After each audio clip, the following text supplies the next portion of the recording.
culprits.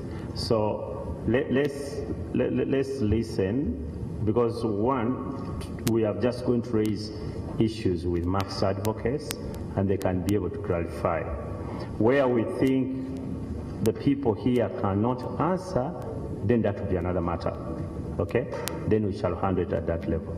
But as of now, we don't have culprits, please.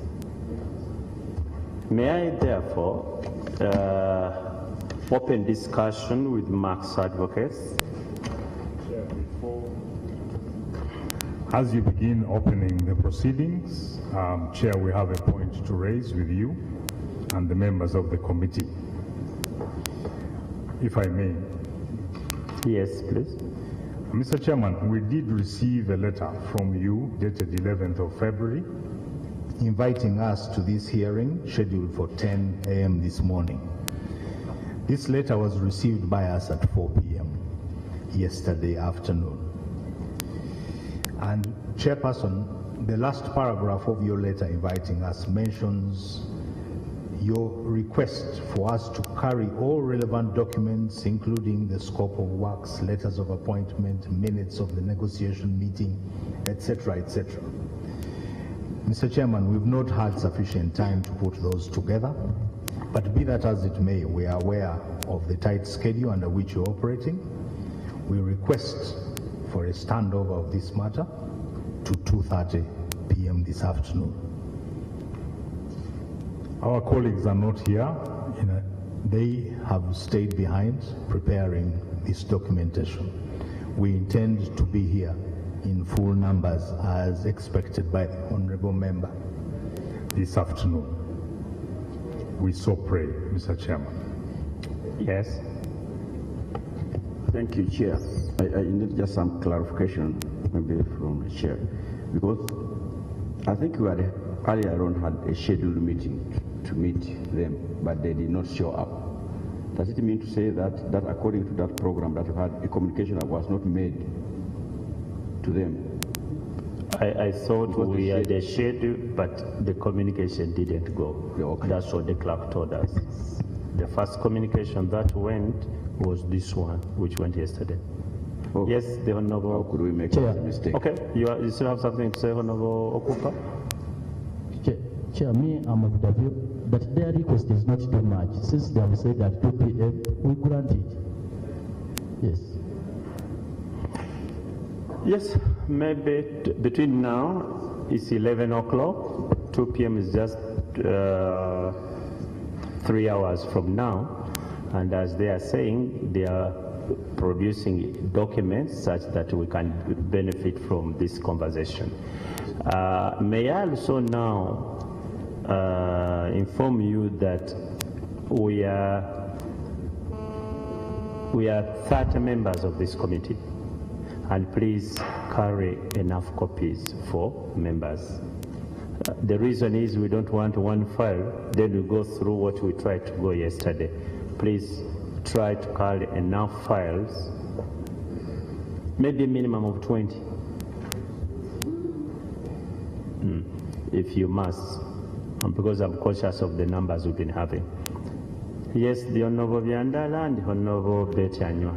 And maybe to accommodate what my colleague had said earlier, we can request them that those who physically handled these things in the bank, though we have invited Max, they should endeavor to be here.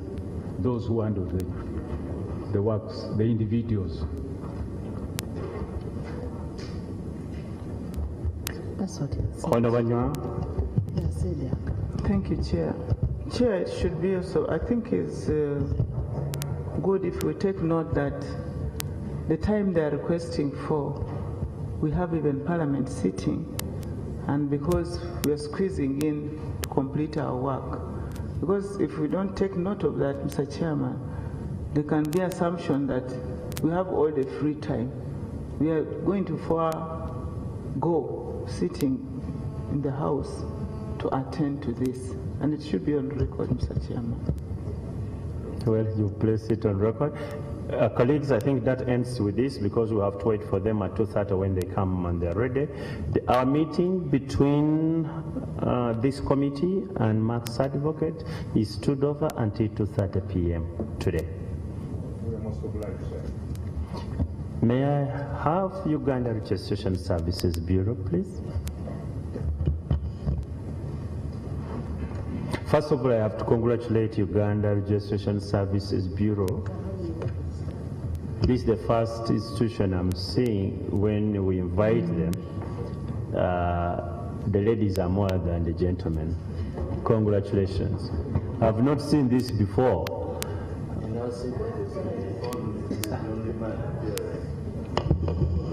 I hope this delegation actually reflects what is in that institution, not just these 3 years here. But also, Chair, we are also impressed with the color. Please let us not get impressed with so many other things other than what the chair has noted. So you're most welcome. We've had the introductions. We have invited you here, as you see from that letter. We've been hit with a challenge about a company called the Cooperative Bank, which was incorporated in 1997. But as you do realize, before 1997, there was an institution called the Cooperative Bank Limited, in the same names, Cooperative Bank Limited. That company was a bank and was operating. It had assets, it had liabilities on its own. We also are aware that it had been registered under the Cooperative Act of 1963. We would like to know the circumstances under which a new bank in the same names was incorporated. We would like also to know, maybe we start from there, the circumstances under which a new bank in the same name was created, and whether you were aware before you registered the Cooperative Bank Limited in 1997 that actually there was a Cooperative Bank Limited, and how come we had two cooperative banks at the same time, and whether you are aware that the Cooperative Bank Limited, registered under the Cooperative Act, had been dissolved formally, before a new cooperative bank was incorporated. Then thereafter we shall be seeking more clarification.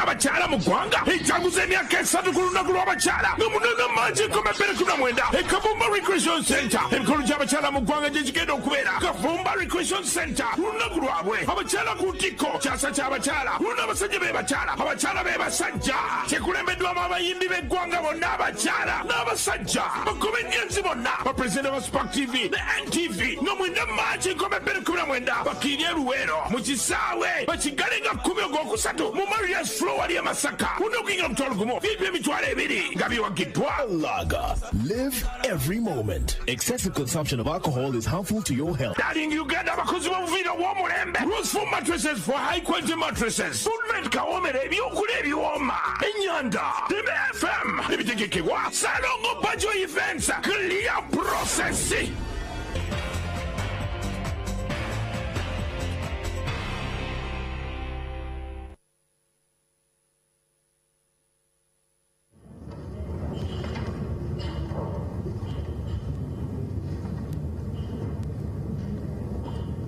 The certificate of incorporation is dated 20th of November 1997. Have you carried a dummy file or files? Yes, Mr. Chairman, Honorable, we've carried 3 copies because we're not very sure how many copies, so we made 3 copies of the file that we have with certified copies.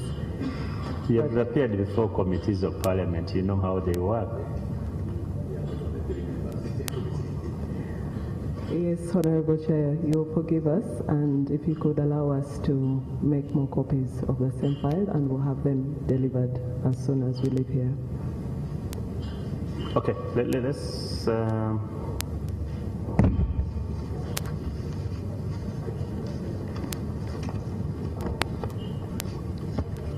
don't know, you need to give this to my colleagues too, because really it's not shall look at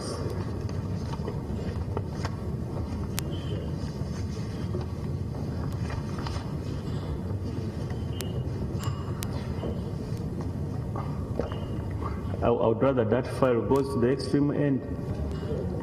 That one.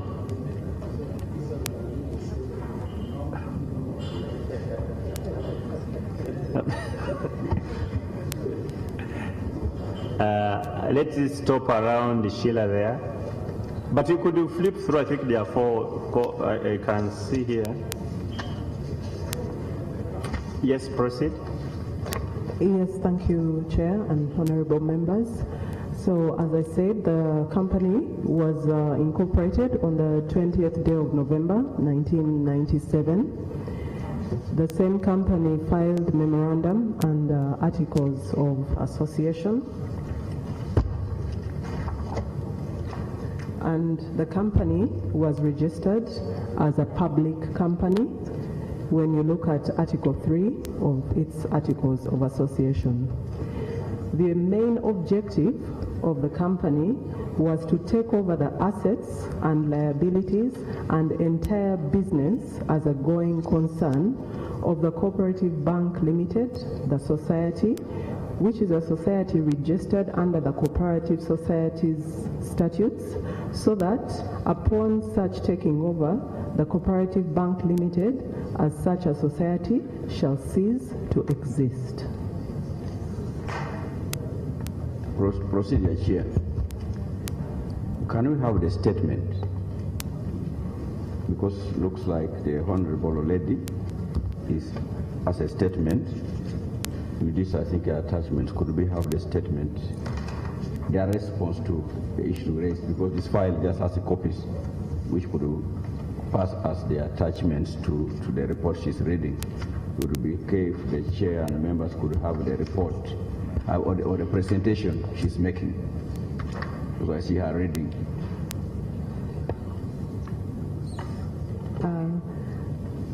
Honorable Chair and honorable members, what I'm reading are just my notes that I had because I was expecting some questions, so they're notes.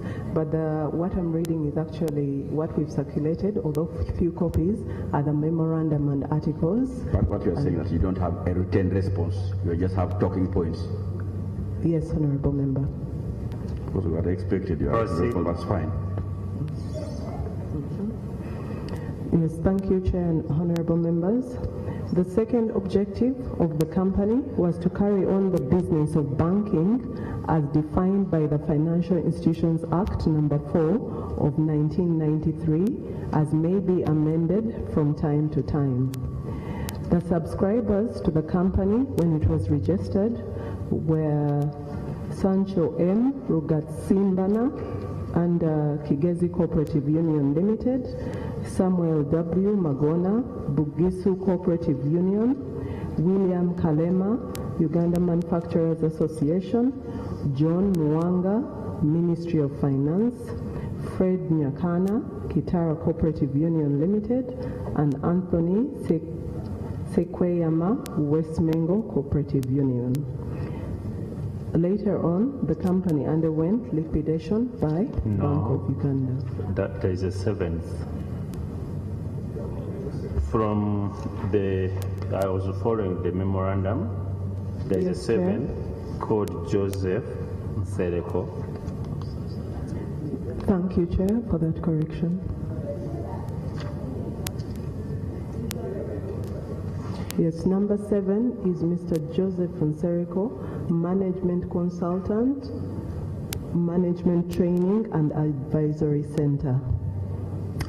Can I ask you at this point, before you proceed, was Chige's Cooperative Union, Bugis Cooperative Union, as you are reading them, were they the subscribers, or these individuals had the address as them? Who was the subscriber?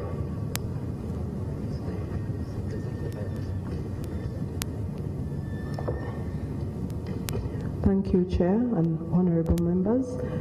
The names that have been read out represented the unions. Where do you get that word represented? Colleagues, I don't know that you are following this. You are saying represented. Where do you get that representation?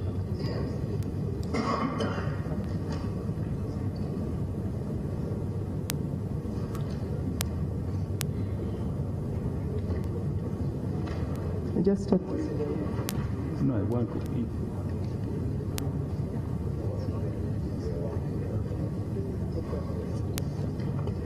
Chair, if I'll allow our manager business registration to also take up some of the questions.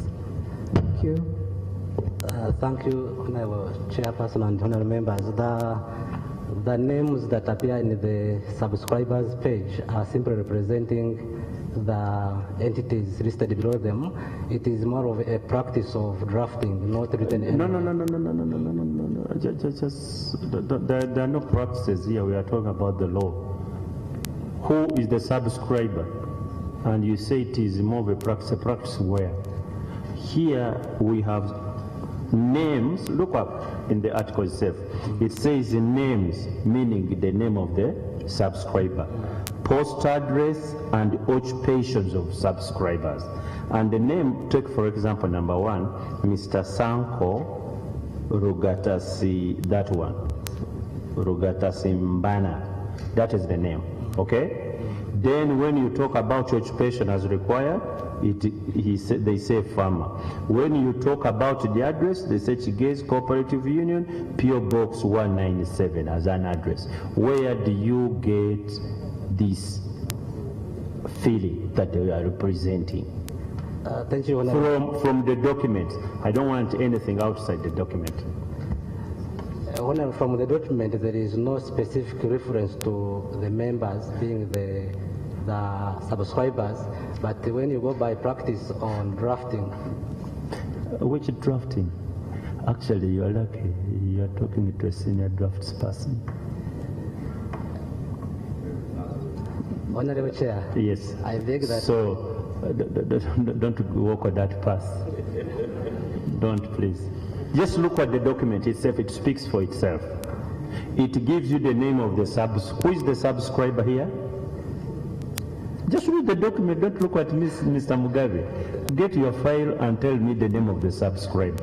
It's okay. It's okay. It's okay. Let me read the file. Just look at that document and tell me the name of the subscriber. Honorable Chair, the subscriber, if I may start from number 1. Yes, we shall use only one case, number 1. Mr. Sanko Mugatsimbana. Is the what? Is the subscriber. What is his occupation? He is a farmer. What is his address? If I read verbatim, Kigezi Cooperative Union Limited, PO Box 195, Kavare. So where do you tell me? Where do you get this that is representing Kavare? Sorry, Chigezi Cooperative Union from the documents? What is the source of your knowledge? Honorable Chair. And I'm sure in 1997 you are not in that office. You can only speak for this document as there. Honorable Chair, going by the document, the way it is, what you put across is what it is. But if I may borrow from other documents we do, people may come in this way. a company may come as a shareholder, and the person signing for it is simply one member of the entity. That's what I'm referring to. But it would be four. The subscriber would be Chigezi Cooperative Union Limited with the address, and then the authorized what? Person is the one who will be specific. You look at it, the document, it will speak for itself. That the subscriber is Chigezi Cooperative Union. However, since it is an artificial person, an individual what? Signs for it. And it has to indicate even what capacity that individual holds, to show that actually he has got authority to act on behalf of that artificial person.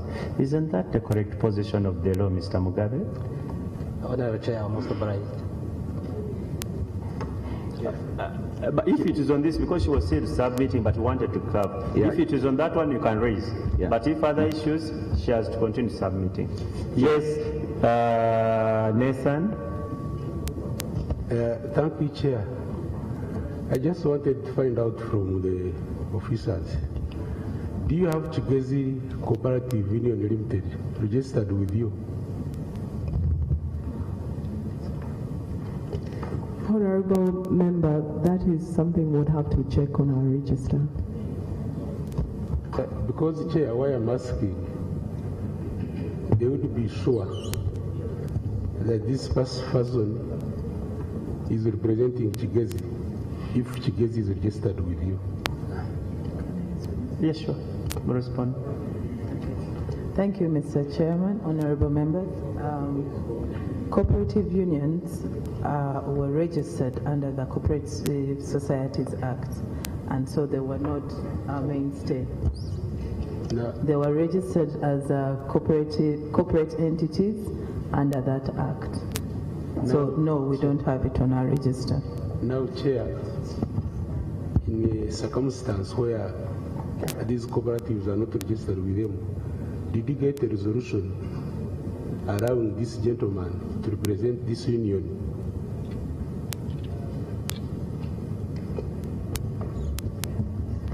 The resolutions that could have been made when under the Cooperative Bank Society were not filed with us at the time, because this is a new company. Any resolutions that are made by a society, or maybe, for instance, a circle, let's take present situation, that would be then. When somebody is walking in to incorporate a company, there are certain things that we ask for.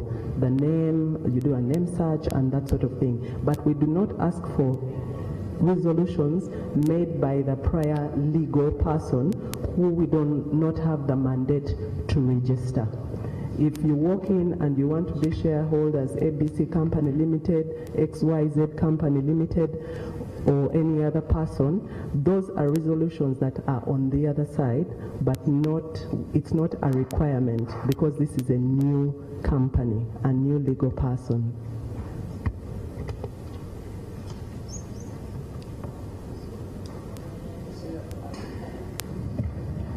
Can you allow the chair to ask a question on that? You see, then you'll come in, colleagues. If we are to go by Mr. Mugabe's submission that this was actually Chigezi Cooperative Union, how do you ascertain that the person who is signing on behalf of Chigezi is authorized? I think that was the reason why a colleague is asking. Because you are an artificial person, but this artificial person acts through a real person. And if it acts through a real person, he needs to have authority. Then you know that actually this is Chigezi Cooperative Union registering.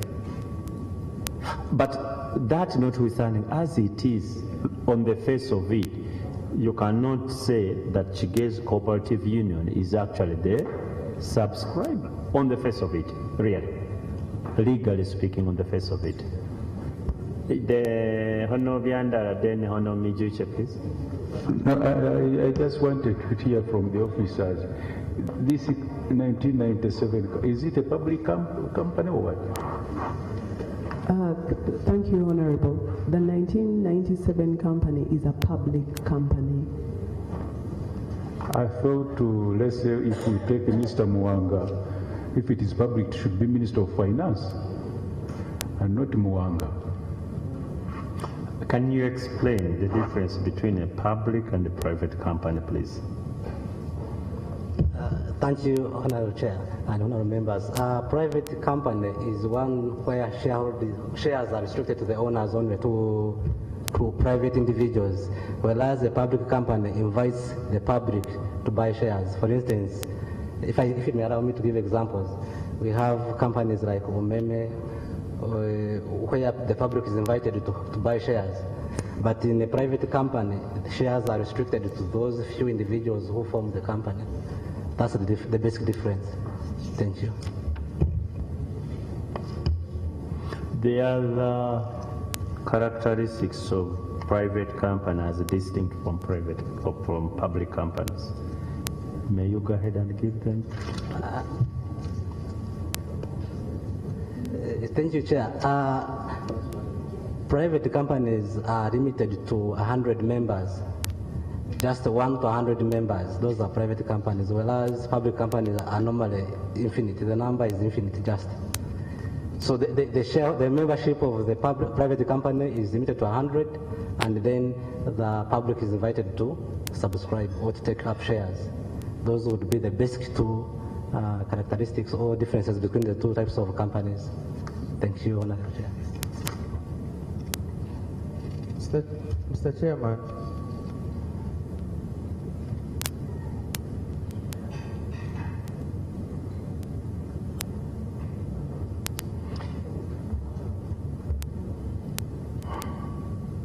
Chairman, if I can come in here. Are you from public company or private? Let's just finish that one, then you can come in.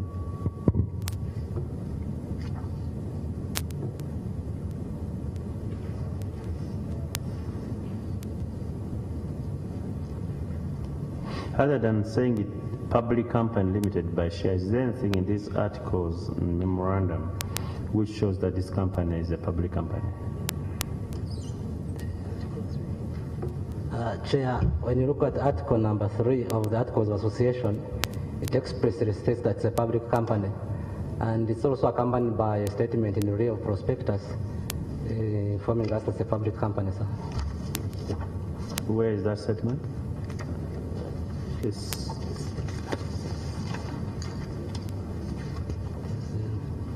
I did sit on the 5 year. Chair, it's on record.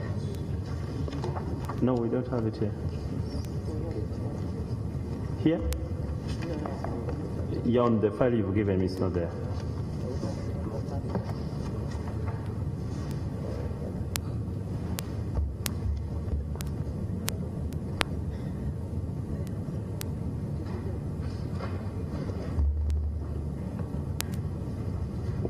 Mr. Chairman. Yes. Is it on that issue? Yes. If it is on that, then you can ask. If it is another, then one colleague will put up the hand earlier than you. Two things here. One, that statement of prospectus I thought was only applicable to private companies. You may need to look at the Companies Act of 1961, Section 50. And number two, I'm going to review this statement and I need to know what you understand by it. It is in those articles. We, the several persons whose names, postal addresses, and occupations are here to subscribed are desirous of being formed into a company in pursuance of memorandum and associations, and respectively agree to take the number of shares in the capital of the company set opposite our respective names. Who takes the shares?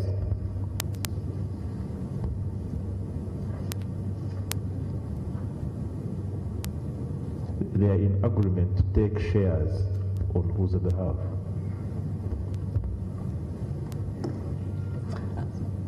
Through the chair, that's the list of the initial shareholders, but the company is open to later in its life invite the public to take up more shares. Before we go to, you see, we are at registration and we are at incorporation of the company. At that time, these articles were presented. These persons are in agreement to take shares on whose behalf? Through again, Chair, on their own behalf. They are always initial members who started the company, and then there are those who find them on the way, who would be now the public that has been invited. So the statement refers to the initial members of this company. Now, that is where, at registration, there were individuals giving the physical place of a board in relation to their occupation. So I want you to clarify that on registration, was it a public company or a private company?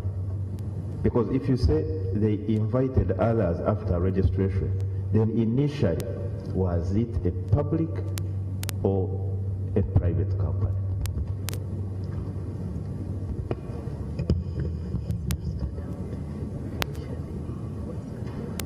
You may just explain. Any one of you can explain.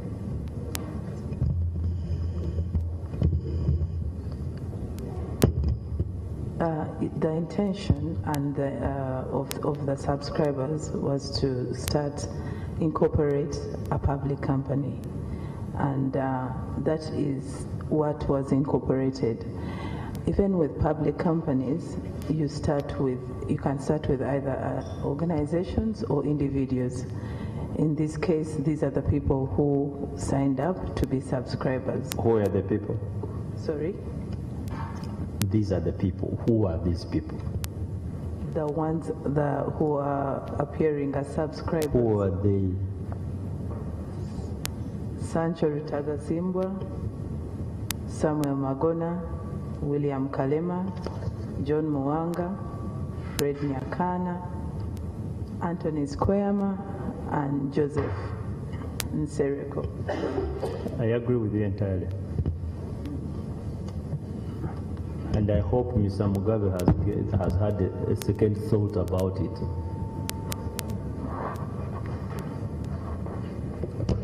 Mr. Chairman, I am not a draftsman. I'm not even a lawyer. I'm only a paralegal. And I am just imagining a registration officer gets individuals and persons in office, and they say, we want to take over the assets and liabilities of Cooperative Bank Limited, so that then upon taking over the assets, the cooperative society shall cease to exist. They have just come to your office and told you that they are individuals and you are not concerned about the other entity, and you just register them. So it says we are 5 members of parliament, want to register this, and 5 of parliament of Uganda to cease to exist, and you are not concerned. I am just thinking as a paralegal. Ask the question. I'm just asking them whether that would not concern them. That people are coming up to take up liabilities and assets, and that the other company will cease immediately to exist.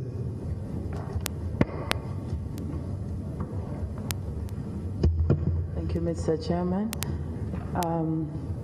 We received correspondence from Ministry of Finance requesting for exemption of stamp duty for the registration of this company, and the understanding was that this was an entity that government was involved in, and the Ministry of Finance was a subscriber through Mr. Muwanga. There's correspondence from the Ministry of Finance. Does it say so, that government is a subscriber, that communication?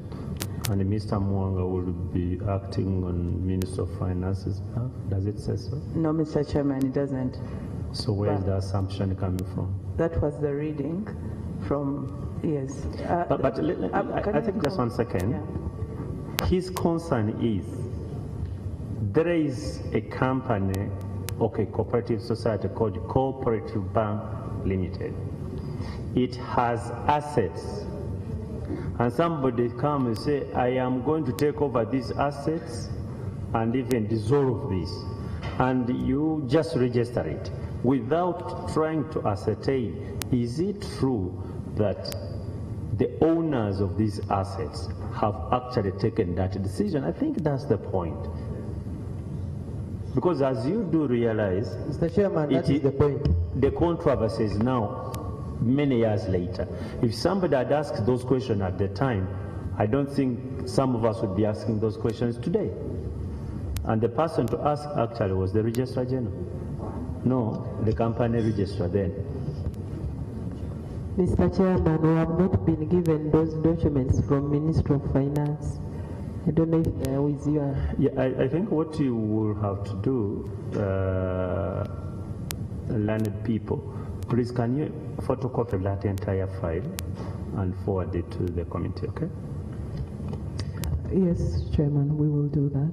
Thank you. And Mr. Chairman, maybe the officer should know that whatever comes from Ministry of Finance is not the Bible truth. And you are put there as experts, you know, to sieve and correct. And actually advise finance also too. I beg your pardon?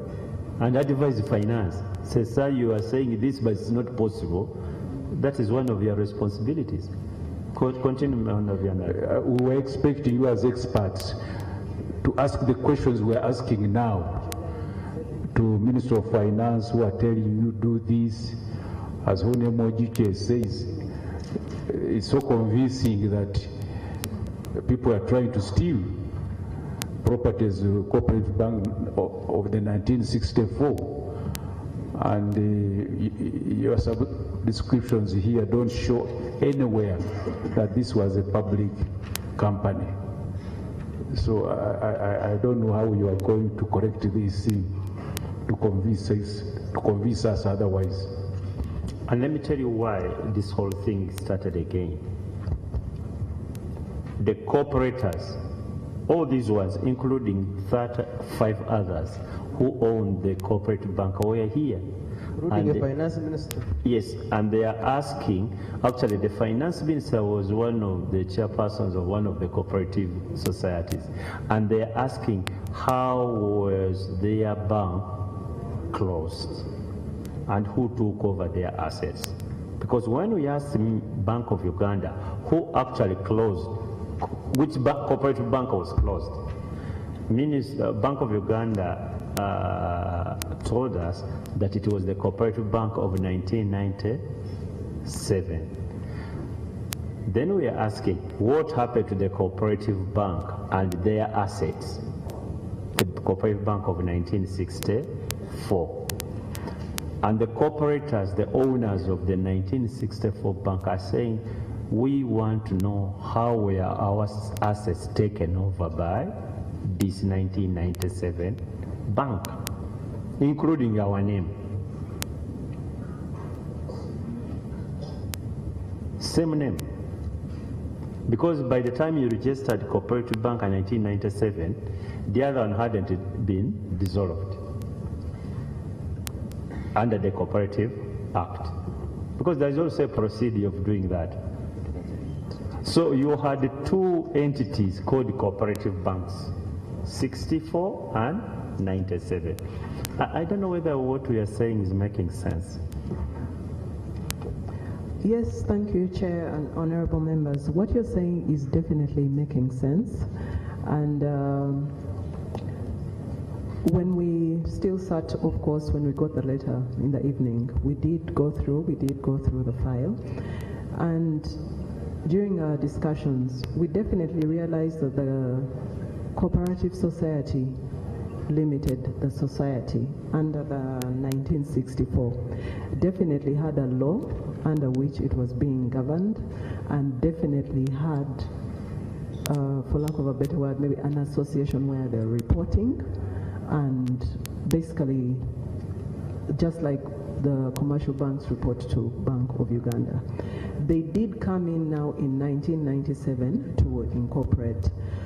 Our thoughts were that prior to that, they must have been filing returns and that sort of thing to a particular society or to a particular ministry, either Ministry of Cooperatives or that sort of thing, which was ensuring that cooperative societies were running smoothly and were making sure that they are filing returns and doing everything that they were supposed to do. It would be the same thing as when they are winding up or coming to an end, whatever it is that is necessary, even under the Act, they would need to file. Just like companies, if they're registered with us and they are winding up, the law provides for different ways of winding up, different documents that have to be filed with us, and if a company is winding up, we do definitely have this information. But any decisions that were taken to do with starting the cooperative, running it, and even winding it, obviously had to be filed somewhere with that society and with an entity that was governing the societies, because we came in at the point of 1997. But we do see your point when you say that if they come and say they are ceasing to exist. We do not have those copies on the file because the file starts with articles and a memorandum, and then we issue a certificate of incorporation and any other documentation. We cannot speak for the person who was there at the time, who should have asked maybe for this documentation. We don't know if they asked for it and maybe saw it and did not put it on the file. Now this is all speculation really, but as we have a file, our files from start to finish start with someone does a search for the name. It's an available name because it is not on our register. That is the first procedure. If it is not on our register as a limited liability company or a public company or registered business name, then we go ahead to give it to you. But if it's elsewhere registered under any other authority, then of course we do not have it on our register. So we cannot do a search on any other. No, but you see, the articles themselves after the memorandum does tell you that there is a Cooperative Bank Limited. And this was a you see, it will be utter confusion. This is the confusion that eventually came up, that you have two cooperative banks limited, and where I may not agree with you that you didn't know that there is a Cooperative Bank Limited then, because it is here, even.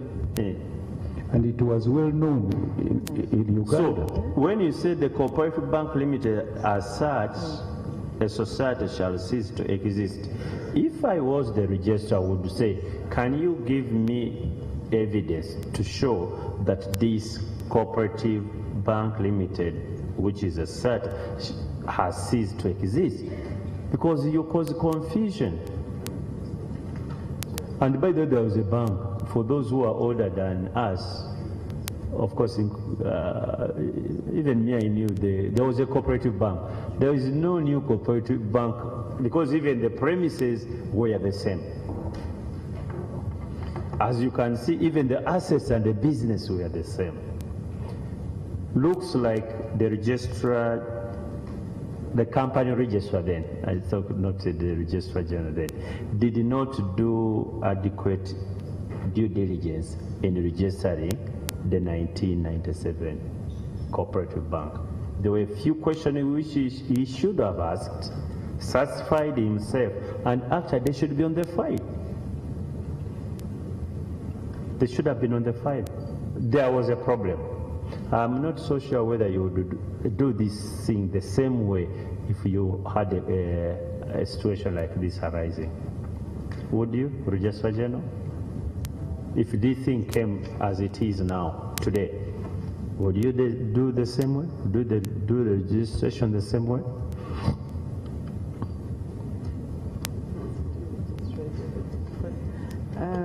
You are all Registrar Generals. Yes, we are. We represent the Registrar General. We would not, sir. Sorry? In view of what has been happening, no, we would not register it. the same way. Would do more due diligence would be taken. Do you have any other question? Yes, Sheila?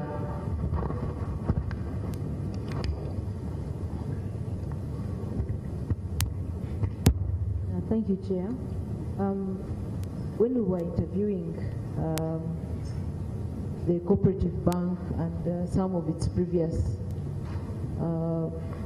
employees, we were informed that the employees who had retired agreed to forego their retirement benefits to buy shares. Are they indicated anywhere? Do you have employees as shareholders, and who represents them according to what you have as registered? Thank you, Mr. Chairman. The issue of who is a shareholder is an administrative issue, and for public companies, a register would have been opened, which would show would show the shareholding. That register would be in the offices of the company. We are not obliged to have a copy. Nathan? Thank you, Chair. Chair, as you are saying, when you look on the surface of this document, if the registrar was a serious registrar, you would have smelled something. Because when you look at the shareholders, they all have something to do with Cooperative Union Limited, and there are many. But at the same time, when you look at how the title, names, post address, and occupations of the subscribers, for example, Mr. John Mwanga, civil servant. Then down, Minister of Finance. So the register would have said, the right way should have been Mr. John Mwanga for Minister of Finance. Also and so for Bugis Cooperative Union. But for an officer to look at the Cooperative Union Limited, and you don't want to ask what is this something to do with cooperative, I think it was wrong. Maybe this register should be held as an individual for these transactions. Otherwise, I don't see any reason why somebody will not consider these cooperatives. Because these are just individuals. Somebody says, I'm a farmer, then he brings a cooperative. Should have said, if you are presenting Bugisu, you sign for Bugisu, but not you as a farmer. Then again, you use the address of the cooperative. So I think there was an error here, Chair.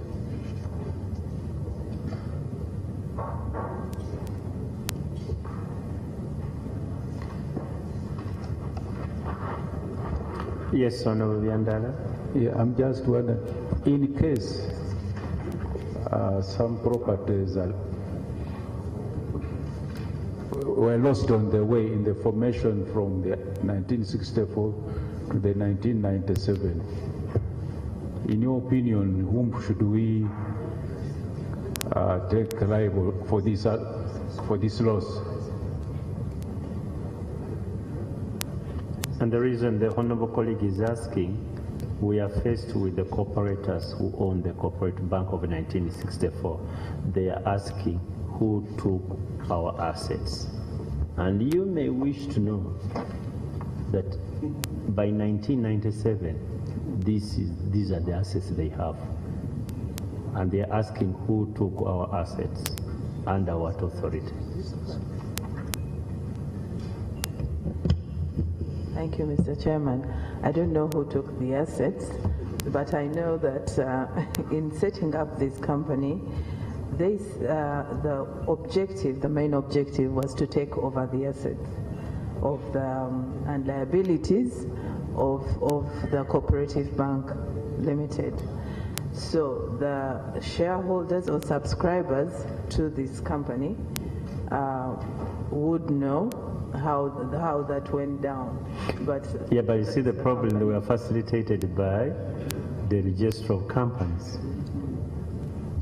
Mr. They were. So that's where the problem is. We now know that these are the shareholders, and what we don't agree with the earlier position you had is that the shareholders are the cooperative union stated in here.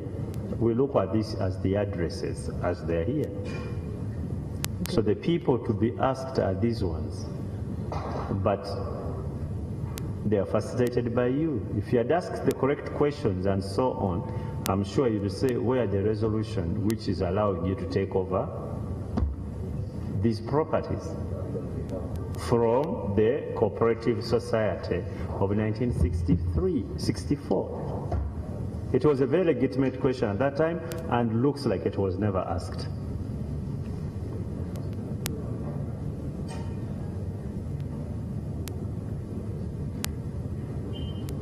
And we have these people here. What do you want? What do we tell them? Our sisters.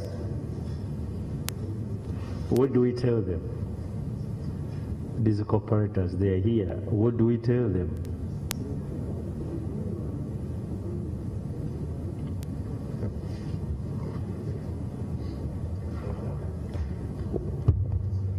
Through you, I'd wanted to tender this document for them to describe its meaning.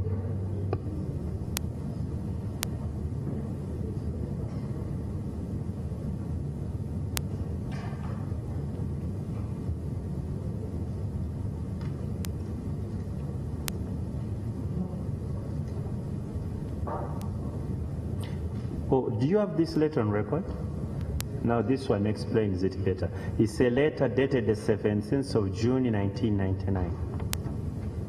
Signed by Joe Cox Ojuko, Assistant Register of Companies. Addressed to Messrs. Kasire Byaruhanga and Company Advocates. I'm Chair, that letter came after the closure of Cooperative Yes. Bank. 17th June 1999.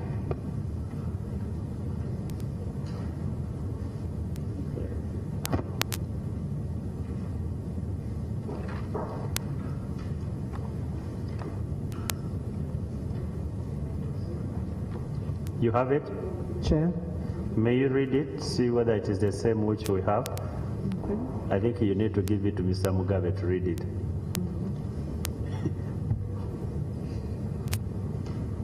Manager, may you read that one? Thank you, Honorable Chair. It's a letter of 17th June 1999 to Kasije Byaruhanga and Company Advocates in respect of Cooperative Bank Limited. Reference is made to your letter of 17th June 1999 in respect of the above company. The particulars you seek to know are as here under. Number one, the share capital of the company is shillings 40 billion divided into 40 million shares of shillings 1,000 each. The current subscribers are Mr. Sancho with 10 shares, Samuel Magona 10 shares, William Kalema 10 shares, John Mwanga 10 shares, Fred Nyakana 10 shares, Anthony Sekoyama 10 shares, Joseph Sereko 10 shares. Number three, neither particulars of directors nor returns of allotment have been filed since the date of incorporation. Signed, Joel Cox Ojok. Thank you, Chair. What do you make of that letter? First of all, from your earlier submission. Because now there is a formal communication from the Register of Companies telling you who actually the subscribers are. Thank you, Chair. I associate myself with the content herein. It reflects what is on file. Thank you. But because we need to clear that, the first argument would have other consequences. You get it?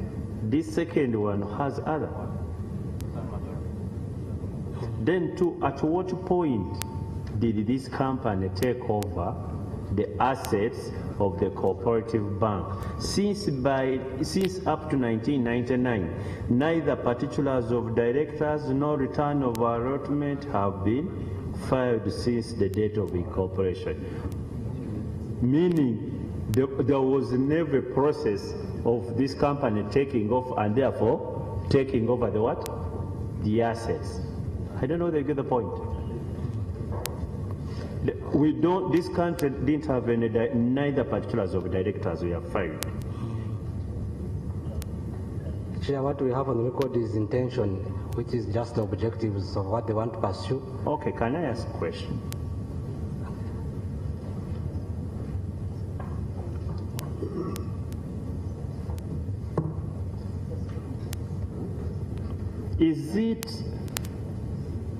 Is it normal to have a company incorporated without particulars of directors? Yes, Chair, the directors normally come after a period of time, like if I may use the current law. No. You see, the current law, we made it, and it's a fundamental departure from the law then. Because that New Companies Act, we made it a few years ago, you know? You remember? Yes. So we are now talking about the law which was the legal regime at that time.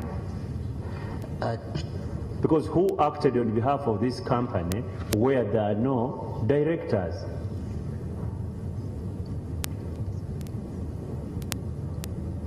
And if you are not sure, just say you are not sure. By the way, whatever we say here, we record. I should have told you this right from the beginning. We are recording what you are saying. You know, recording somebody and not telling him, sometimes it's not good manners. Mr. Chairman, thank you. In the statement in lieu of prospectus, the said subscribers are named as directors or proposed directors. Because and they're supposed to file particulars of directors, and there is a formal form filed, not so? There is a formal form filed. Yes. Form number 7, then form number 20. Now form 20.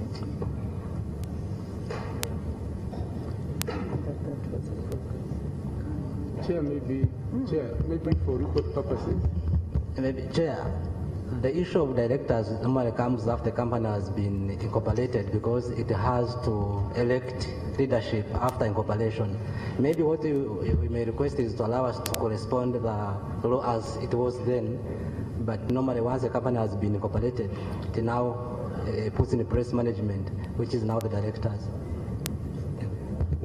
Chair, why Mr. Mugabe, if you could pay attention,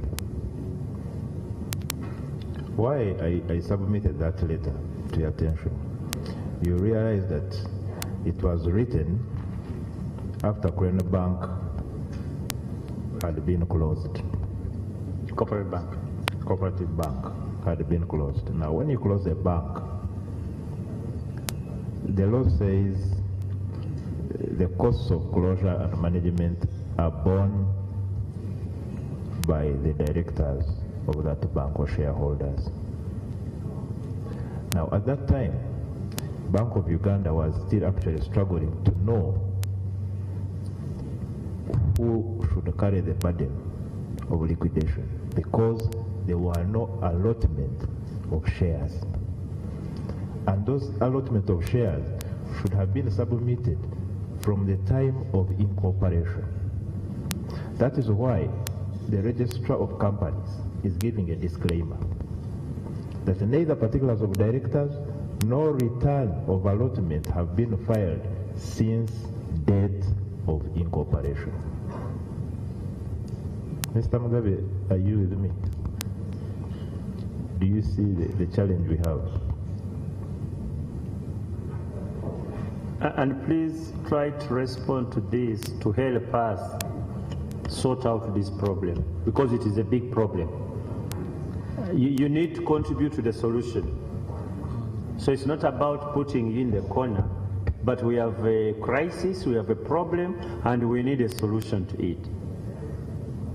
People are saying, who is this bank that took over our assets? It has to be answered. How do we answer it? Because it looks like even this bank of 1997 never took off. So how could it have taken over assets without taking off? Chair, if I have got the honorable member correctly, he's referring to... You can ask you also for more clarification. Chair, I think he's asking about allotment. Some of these documents are filed after incorporation, and they cease to be a responsibility of URSB, but rather the management of the company. So actually, we should be demanding from the company for compliance. That's one of it.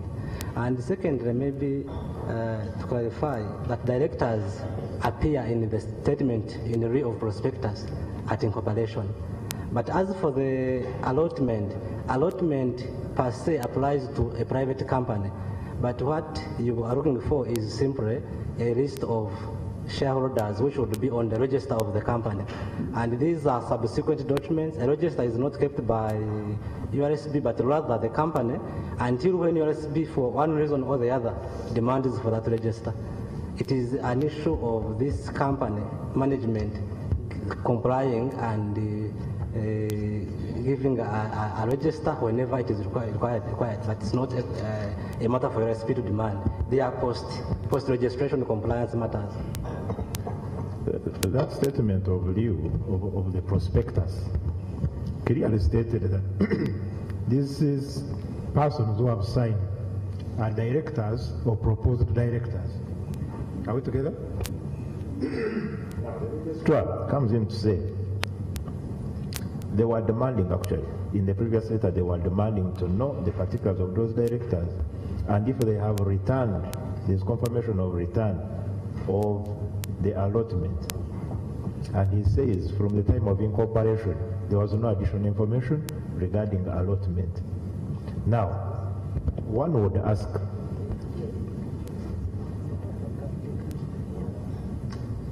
after incorporation of these persons who appeared in this statement of lieu of the prospectus, weren't they supposed to have confirmation from the company and then later make a submission of returns of the particulars of the directors and the allotment of shares? Honorable Chair, you are right. They were supposed to subsequently confirm through a form the directors, but the prospectus gives an indication of who they will be. But there was supposed to be a confirmation in a form of who the directors are, as a confirmation of what is appearing in the prospectus as a proposal. No. So that form is what is not on file. What is the effect of non-confirmation? Because you see, we are now faced with a situation where even the bank or the company for that matter has reached the point of closure before they have submitted confirmation. Thank you, Chair. Confirmation of the register of the directors is actually, I could, if I may use the long word, I may say on the part of the owners of the company, they were negligent as not to file this form. In other words, it is a responsibility of the company management to inform the registrar of the company directors. It wouldn't be the function of URSB to go and... Robert Mugabe, the question is very short. What is the effect of non-confirmation? The effect is that we are now all not sure who is the director. And let me tell you, for example, if you are Bank of Uganda, colleagues, and you are going to license a bank, you need to know who are the directors of that bank. What did the Bank of Uganda, where is that gentleman? Oh, so no, he has just been there. Oh yeah.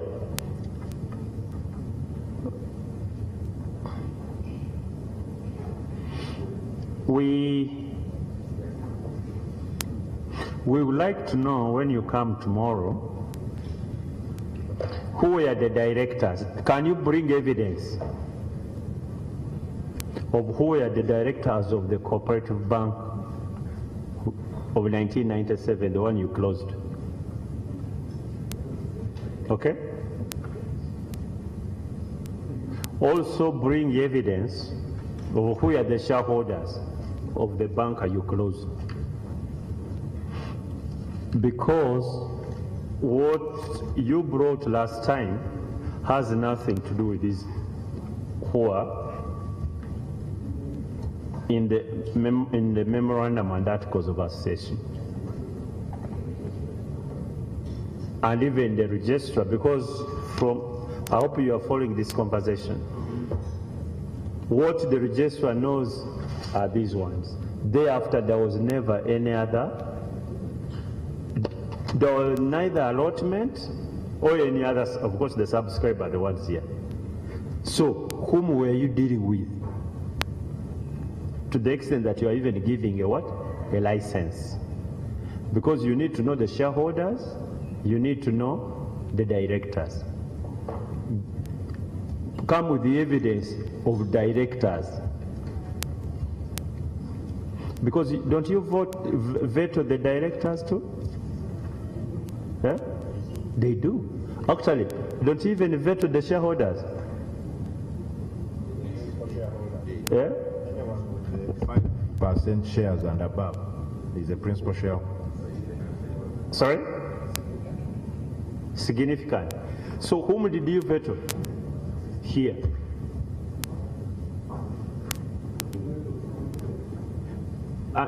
Because we now have details of what is in the Registrar General's records.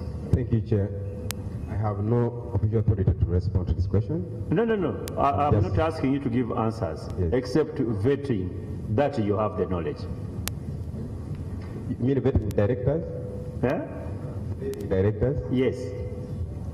Don't you vet at Bank of Uganda? We do that. It is in the... No.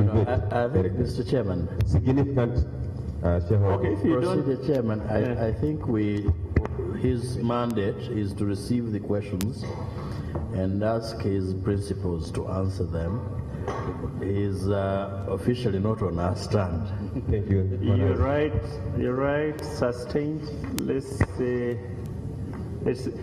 please note down the questions and make sure your principals, when they come, they have the right answers. Colleagues, is there any other question? Because Chair, just a quick one, Chair. Please, can we have the quick one? Yes, Chair, you see, this problem of cooperatives, as you saw the members here, Chair. Chair, for record purposes, can these officers tell us who was the registrar by then, and if he's still alive, so that he can help us in resolving the one this is already on the file. Is the one who registered is Ben Turia Singura. Ben Turia Singura is in Machin, he's around. Yes, let him appear. Now, I think, Mr. Chairman, to be fair to whoever it was, once we have the file before us, we have all the information there is.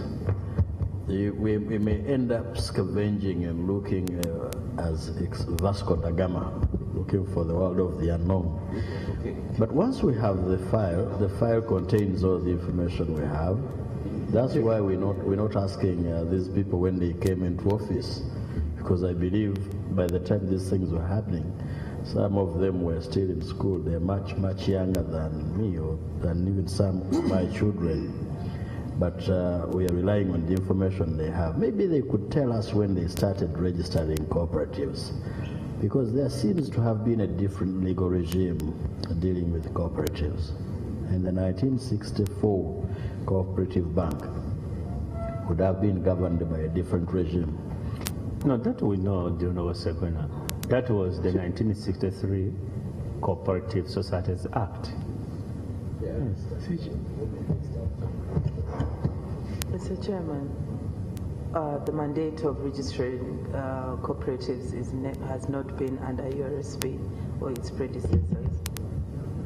It's under the Ministry of Cooperatives, I think. Under the Cooperative Societies Act. Yeah. I tend to disagree with the Honorable Segona on the point Honorable Tungu addressed, because even Vasco da Gama in his scavengering was able to discover America. We are not asking every person who was there. We are only asking for, I think Honorable Tungu is only asking for the principle at that time. We are not asking for all the others.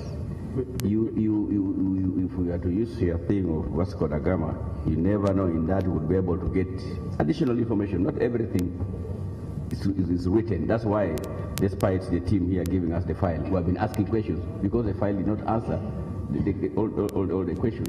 So I think it's not too much. It's not an exploration as such. And Chair, when you look at objective number 1, among other things, this bank was take over something. So the registrar should have asked, where is the resolution of the society you are taking over its assets? So I think, Chair, we should summon the then registrar to come and explain. You know, tomorrow is our last meeting. But also, I think even the lawyer, I think, you don't have a solution. Sorry, information. You don't have a solution with the cooperatives. Actually, we do have some, but it's not to discuss now. We'll have some solution. We have to give them some advice. But anyway, what is also the purpose of this is just to find out, this is a probe, to find out what happened and make recommendations to the institutions of government.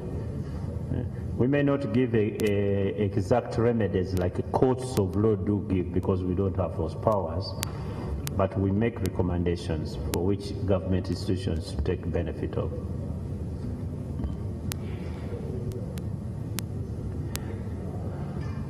So colleagues, we need to have this entire file photocopied, certified, and forwarded to us, the entire of it, by the close of today and under cover of later.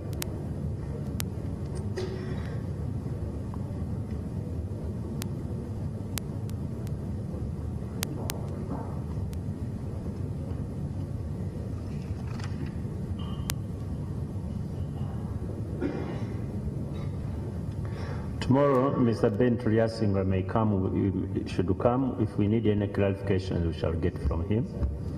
Is he still in service? Unfortunately, the microphone does not record this. Honorable Chair, Mr. Ben Triasinga is not with URSB anymore. He's not with URSB anymore? No, Chair. Could you have an idea where he is?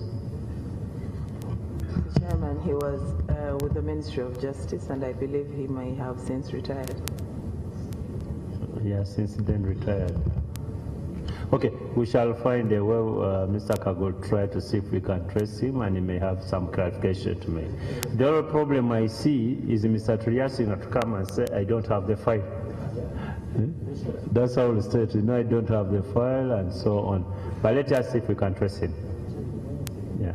Okay. Yes? What about the lawyer? There's a lawyer there. Dr. Biamugisha. There is no lawyer called Dr. Biamugisha. Where is he? No, it is loaned by the firm, but witnessed by Mr. Charles O'War. Who was here? Who is with us?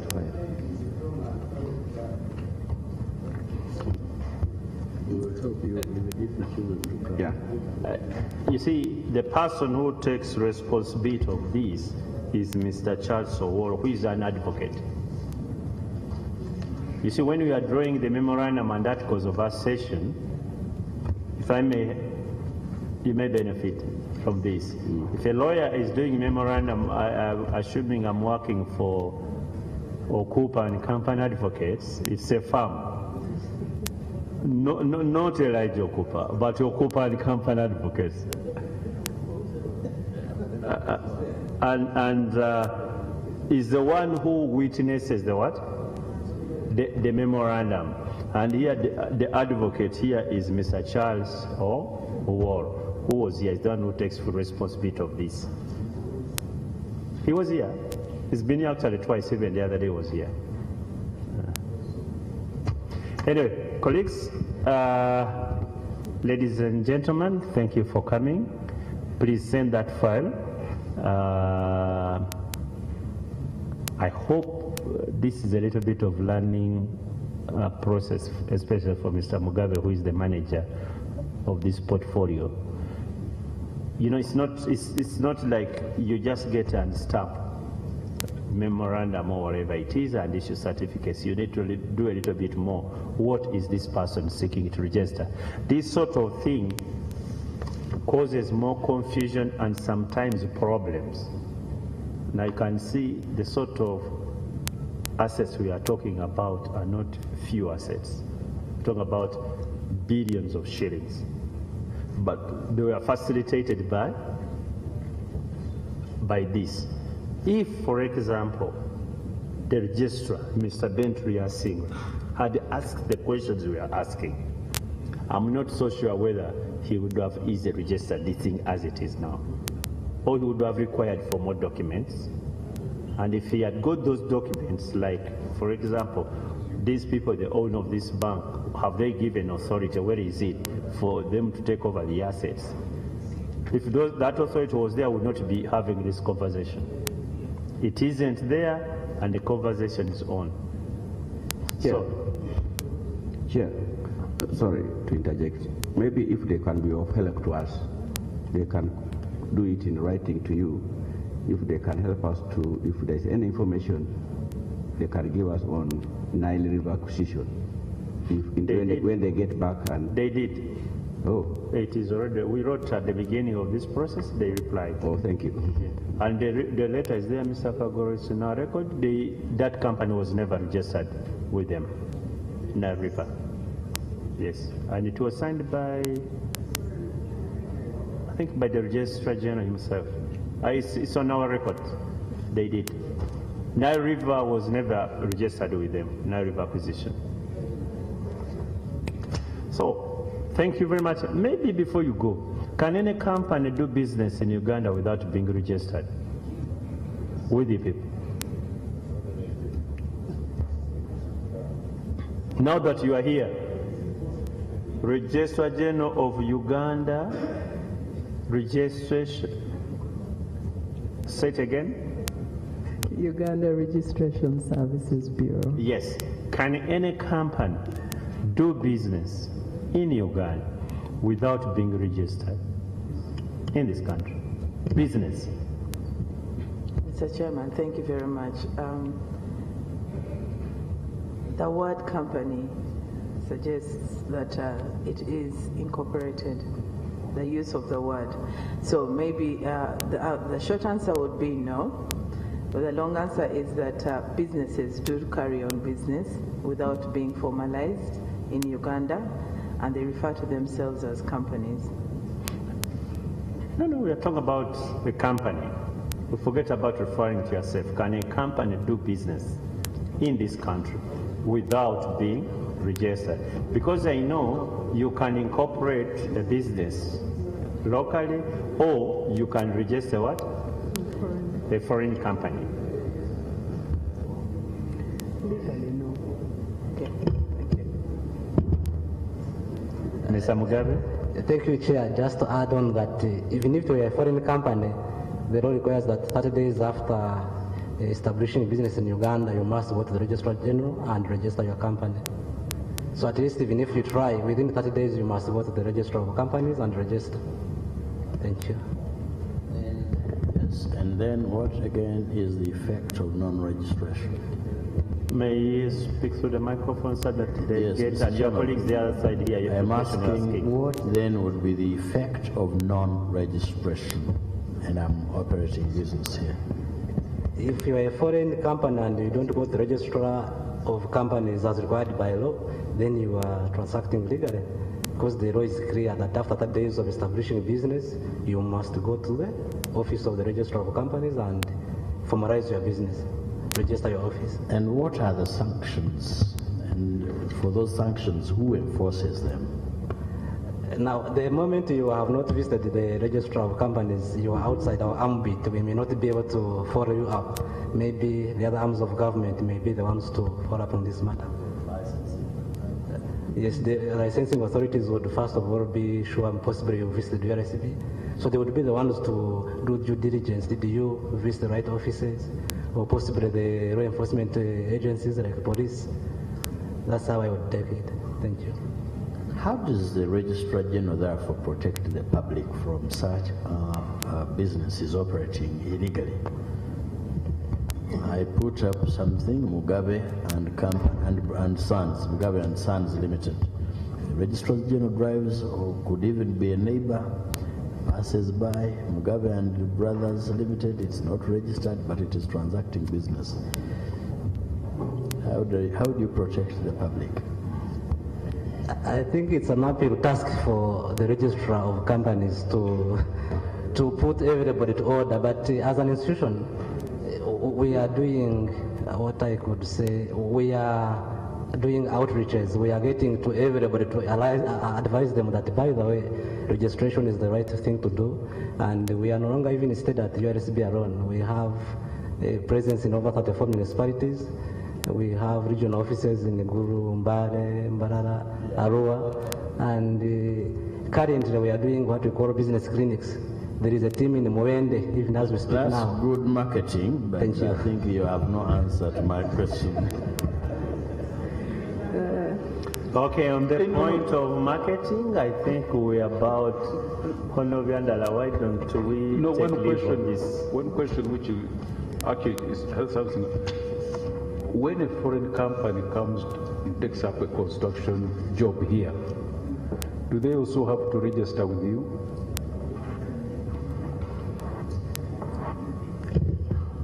I think that's what he was saying. Thank you, Mr. Chairman. If a foreign company is transacting business in Uganda, it must be registered with us as a foreign company. As a foreign company. It retains the name of its origin. Yes, it can do so.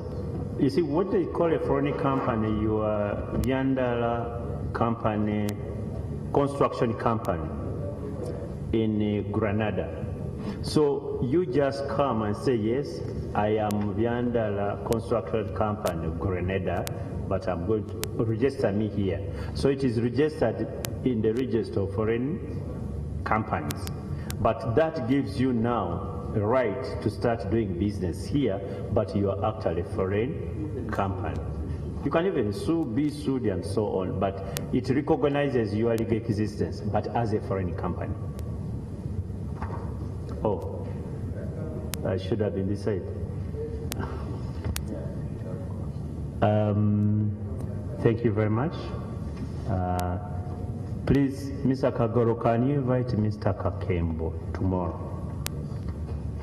Because we are going to have our last meeting with everybody tomorrow. He'll have to clear that particular aspect of Nile River acquisition and the business being transacted here. Okay? So this meeting is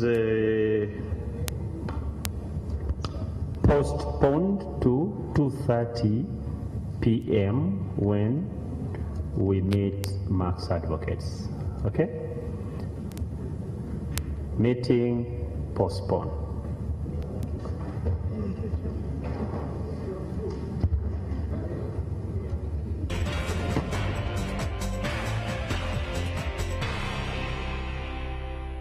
By names of Rogers Kanyesije, working from Quality Supermarket. I have won 5 million shillings from Super 3. Ndi muwanguze essaawa zino. Wabula waliwo we nali ntuuse anjagala kita ne mutima ne gamba lemerako. Abadde waka nga ngenda kwebaka. Nendaba akasimu ne bangamba wazannyeko ku Super 3 ne ngamba njizannya.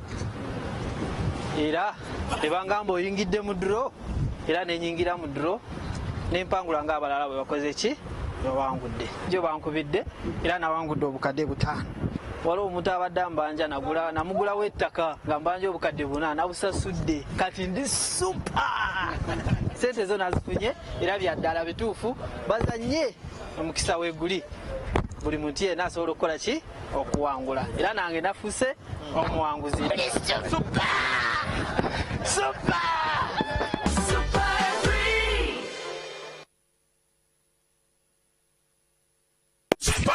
TV abakyala mu ggwanga ejaguza emyaka 3 ku lunaku lw'abakyala n'omunana mangi komebere 19 ekavumba recreation center emikolo gy'abakyala mu ggwanga gye gigenda okubeera kavumba recreation center lunaku lwabwe abakyala ku ntikko kyasa ky'abakyala luna abasajja be bakyala